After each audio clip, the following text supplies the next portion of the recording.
Pasirodo, galima plauti ne tik tai su šampūnu, bet ir su kondicionierium. Ar tai girdėjai? To jau papasakosiu.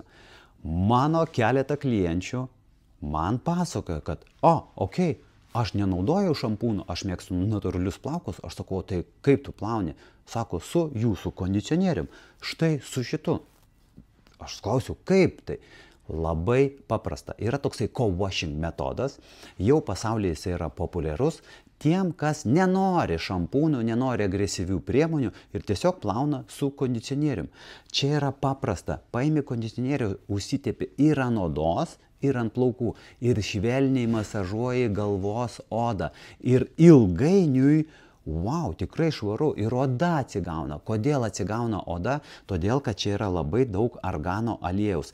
Ingredientų sąraše vanduo, argano aliejus. Aš nemačiau nei vieno kito kondicionieriaus, kur būtų šitiek daug argano aliejaus. Argano aliejų tikrai nepasakosiu, kaip jisai veikia gerai.